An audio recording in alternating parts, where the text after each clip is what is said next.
नमस्कार दोस्तों, क्या आपने कभी सुना है कि किसी मंदिर के आसपास पाए जाने वाले पेड़ों को काटने पर उनसे खून जैसा तरल पदार्थ निकलता है?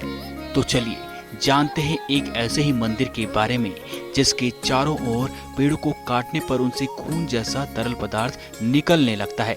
इस मंदिर की चढ़ाई श्रद्धालु रात में ही क्यों करते हैं? क्या है वो वजह? इस मंदिर में रखे एक पत्थर को लेकर भी एक मान्यता है कि जिस दिशा में उस पत्थर को घुमाओ उस दिशा में बारिश हो जाती है। नमस्कार, पहाड़ी की डायरी के चैनल में आप सभी का स्वागत है। मैं प्रमोद थपलियाल। हम बात कर रहे हैं उत्तराखंड के पौड़ी गढ़वाल में पट्टी खाटली में स्थित दीबा देवी मंदिर के बारे में।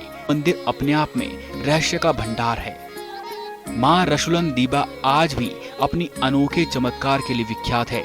माँ के मंदिर के इर्द गिर्द ऐसी शक्तियां हैं कि हर कोई हैरान हो जाता है। माँ रसुलन दीबा का मंदिर पौड़ी के पट्टी किमराड़ी गढ़ पोखरा ब्लॉक के झलपट्टी गांव के ऊपर घने जंगल से होते हुए रसुलन दीबा मंदिर पड़ता है। उत्तराखंड में स्थित माँ रसुलन दीबा मंदिर विश्व का इकलौता मंदिर है जहाँ रात भर नंगे पांव कठिन चढ़ाई चढ़कर प्रातः काल दर्शन किए जाते हैं। लोग यहाँ का सफर रात में इसीलिए तय करते हैं क्योंकि यहाँ से सूर्य भगवान के अद्भुत और अकल्पनीय दर्शन होते हैं। इस जगह पर सुबह 4 बजे सूर्योदय के दर्शन होते हैं।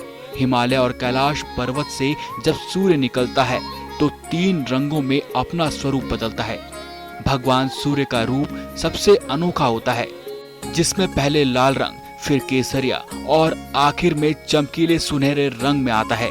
भगवान सूर्य के इस रूप को देखने के लिए लोग यहाँ रात में ही बसेरा लगा देते हैं। कहा जाता है कि प्राचीन समय में इस मंदिर के पास एक ऐसा पत्थर था जिसकी दिशा बदलने पर बारिश होने लगती थी। मान्यता है कि जब कोई मंदिर के आसपास मौजूद पेड़ों पर किसी धारदार हथियार से हमला करते हैं तो पेड़ों से खून जैसा तरल पदार्थ निकलने लगता है, जिन्हें रसूली पेड़ों के नाम से जाना जाता है। इस मंदिर के आसपास काफी घना जंगल है जहाँ कई सारे जानवर रहते हैं, लेकिन आज तक किसी भी श्रद्धालु को जंगली जानवरों के नुकसान को नहीं झेलना पड़ा। इसे देवी भगवती का ही चमत्कार माना जाता है।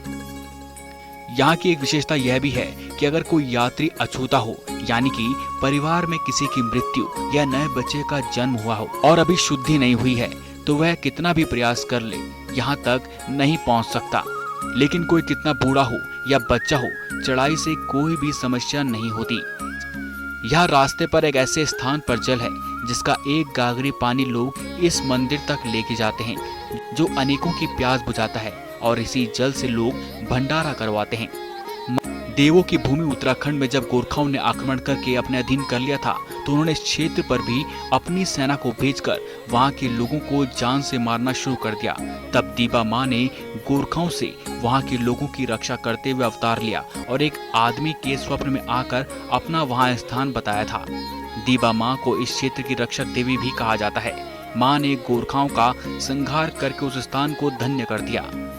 माना जाता है कि माँ ने इस मंदिर के क्षेत्र से आवाज लगाकर लोगों को बताया था कि गोरखा सेना कहां से आ रही है। यहाँ तक एक रोचक बात यह है कि इस मंदिर के चारों तरफ साफ साफ दूर दूर तक देखा जा सकता है, किंतु किसी अन्य जगह से मंदिर को नहीं देखा जा सकता। ये सच में माँ का चमत्कार ही है। मंदिर में जहाँ माँ की प्रतिमा है उस जगह पर एक भूमि के नीचे गुफा बनी हुई है।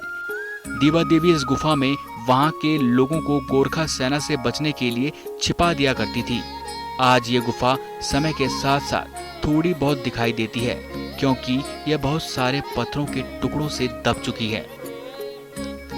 दोस्तों, अगर आपको हमारी वीडियो पसंद आई तो चैनल को लाइक, शेयर एंड सब्सक्राइब करें। साथ ही पहाड़ी की डायरी के पन्ने की अगली कहानी को जानने के लिए हमारे साथ जुड़े रहिए।